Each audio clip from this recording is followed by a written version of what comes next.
Hi guys, good morning. So today is Monday. So pasukan na naman ng mga bata.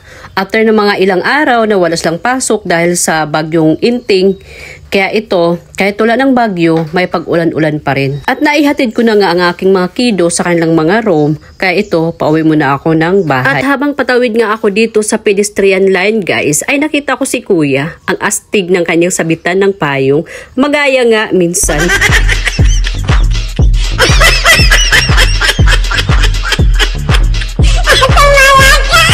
Mabuti at nakatalikod yung si kuya. At least hindi nakita ang kanyang mukha. Baka ako yung makita na nagbibideo at makilala niya ako, ay masampal pa ako.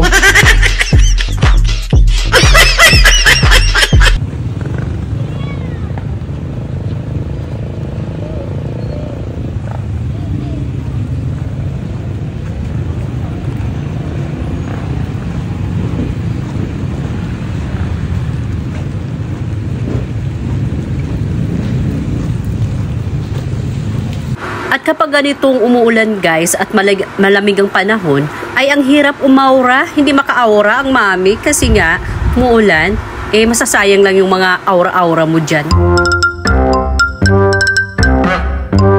At papunta nga ako guys kung saan doon ako nakapark at para makauwi na ng bahay.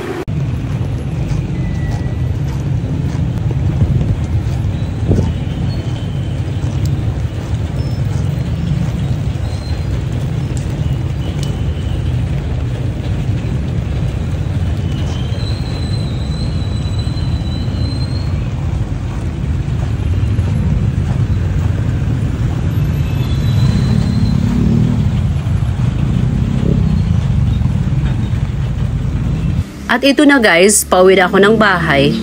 So, umuulan pa rin. Mula pa ito kagabi. Mga 10 PM yata. Kagabi, nag-start yung ulan.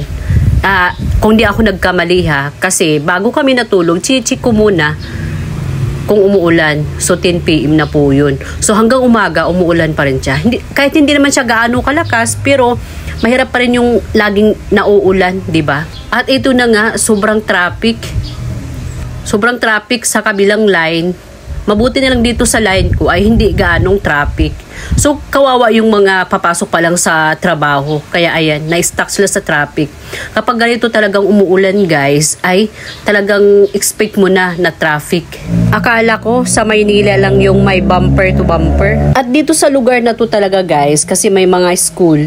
So, talagang expect mo na to everyday, lalo na pag umaga. Talagang traffic siya. Kaya, ang ginagawa ko guys, ina-adjust ko yung oras ko para hindi ako ma-traffic sa bandang lugar na yan.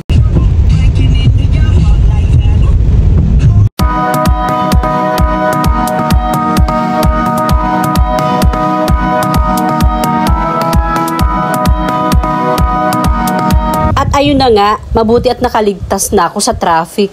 Habang nagdadrive ako guys, ay panaytingin ako sa oras kasi iniisip ko baka ang tagal ko makarating sa bahay, magluluto pa ako, marami pa akong gagawin. Nakarelate ba kayo? Parang gusto ko na lang magikin yung oras na bumagal.